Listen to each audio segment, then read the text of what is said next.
जब मैं एक दिन अपने दोस्त राहुल की बर्थडे पार्टी से देर रात को घर वापस आ रहा था, तभी मेरा एक दोस्त बोला कि मेरे को भी घर तक छोड़ देना। फिर मैं और मेरा दोस्त दोनों उस रात घर वापस आ रहे थे। कुछ देर बाद मेरे दोस्त का घर आ गया और मैं उसे उसके घर पर छोड़कर अपने घर के लिए निकला। लेकिन तभी रास्ते में मेरी गाड़ी अचानक बंद हो गई। मैंने गाड़ी को चालू करने की बहुत कोशिश की, लेकिन गाड़ी चालू नहीं हुई। मैंने गुस्से में बोला, एक तो ऊपर से रात और साथ में गाड़ी खराब। उस समय मेरा बहुत मूड खराब हो गया।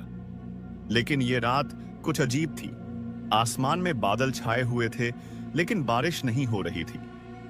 हवा में एक अजीब सी गंध थी, जैसे सड़ी हुई मांस की बदबू। मैं अपनी गाड़ी में बैठा रेडियो पर कोई गाना ढूंढ रहा था, लेकिन हर स्टेशन पर सिर्फ सफेद शोर ही सुनाई दे रहा था। यह क्या बकवास है? मैंने गुस्से में रेडियो बंद कर दिया। मुझे याद आया कि मेरा दोस्त राहुल मुझे बार बार चेतावनी देता था, अगर तुम्हें कभी रात में उस सुनसान सड़क से गुजरना पड़े तो कभी भी गाड़ी रोकना मत, चाहे कुछ भी हो जाए। लेकिन आज मैं उसी सड़क पर था और मेरी गाड़ी ने मुझे धोखा दे दिया था। इंजन ने एक बार फिर हल्का सा खरखराहट भरा शोर किया और मेरे मन में एक उम्मीद की किरण जागी। तभी इंजन पूरी तरह बंद हो गया। मैंने स्टार्ट बटन को कई बार दबाया, लेकिन कोई फायदा नहीं हुआ। मैंने डैशबोर्ड पर जोर से मुक्का मारा। नहीं, अभी नहीं। बाहर का तापमान तेजी से गिर रहा था। मैंने खिड़की से बाहर झांका। चारों तरफ सिर्फ घना जंगल और टेढ़े मेढ़े पेड़ दिख रहे थे, जिनकी शाखाएं ऐसी लग रही थीं जैसे वो मुझे पकड़ने के लिए बढ़ रही हों। मैं गाड़ी में तो बैठा था, लेकिन मेरी दिल की धड़कन पहले से तेज थी और बस यही सोच रहा था कि अब यहां से कैसे निकलूं। अब घर पर ही बार बार ध्यान जा रहा था। ऐसा लग रहा था मानो घर का कोई सदस्य मुझे आवाज देगा। मैंने अपना फोन निकाला। No signal. मैंने खुद से बड़बड़ाया, बिल्कुल सही वक्त। तभी मुझे लगा जैसे कोई मेरी गाड़ी के पीछे खड़ा है। मैंने धीरे धीरे पीछे मुड़कर देखा। शीशे पर एक गहरी सांस की धुंध बनी हुई थी, लेकिन वहां कोई नहीं था। मैंने गाड़ी से बाहर निकलने का फैसला किया। शायद इंजन में कोई समस्या हो, मैं खुद ही ठीक कर लूंगा। हालांकि मैंने पहले कभी भी गाड़ी नहीं सुधारी थी, लेकिन अब और कोई चारा नहीं था। जैसे ही मैंने दरवाजा खोला, एक ठंडी हवा का झोंका मेरे चेहरे से टकराया।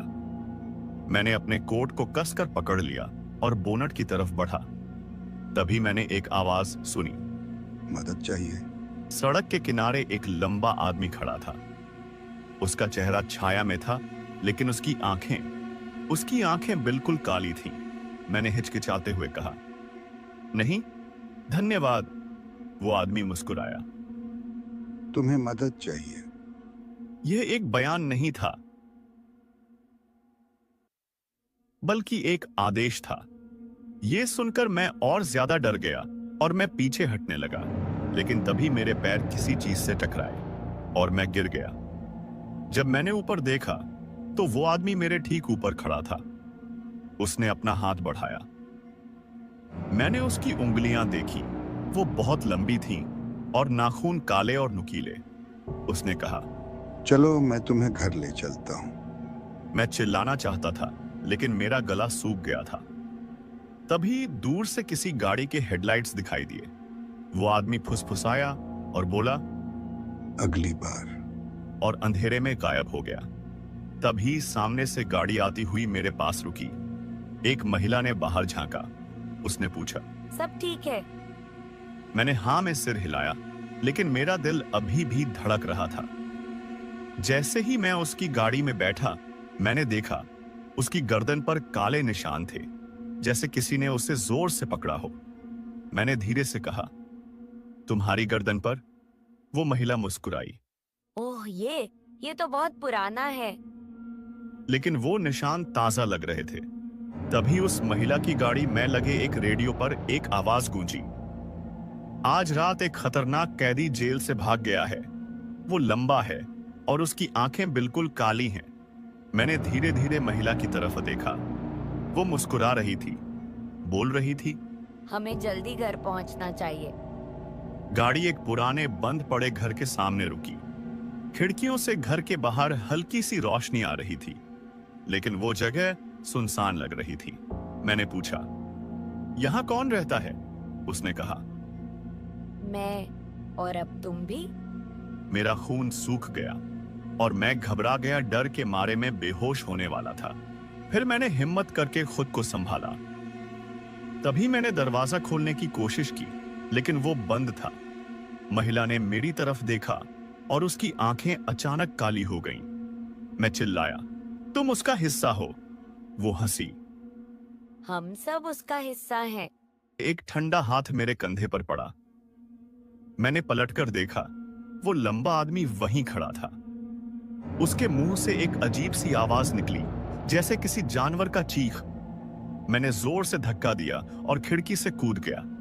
पीछे से चीखें सुनाई दे रही थीं। मैं भागता रहा। अंधेरे में मुझे पता ही नहीं कि मैं किधर भाग रहा हूं। मेरे पैर जिधर पड़ते मैं उसी तरफ जी जान लगाकर भागने लगता, और मैं जब तक भागता रहा जब तक मेरे पैरों ने जवाब नहीं दे दिया।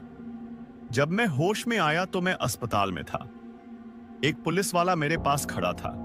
उसने कहा, आप भाग्यशाली हैं, हमने आपको जंगल में बेहोश पड़ा पाया। मैंने हांफते हुए कहा, वो घर, वो औरत। पुलिस वाले ने मुझे अजीब नजरों से देखा और कहा, वहां कोई घर नहीं है, वो इलाका सालों से खाली पड़ा है। पुलिस वाले की ये बात सुनकर मैं घबरा गया कि वो आदमी और औरत कौन थे। मैं ठीक होकर घर लौटा, लेकिन रात को जब मैं सोने लगा तो मैंने खिड़की से बाहर देखा। वो लंबा आदमी सड़क पर खड़ा था और वो मुस्कुरा रहा था और कह रहा था, मैंने कहा था ना, अगली बार। और अचानक गायब हो गया। तो दोस्तों, ये थी हमारी आज की कहानी। आपको कैसी लगी कमेंट करके बताना। मिलते हैं अगली वीडियो में, तब तक के लिए जुड़े रहिए हमारे चैनल के साथ।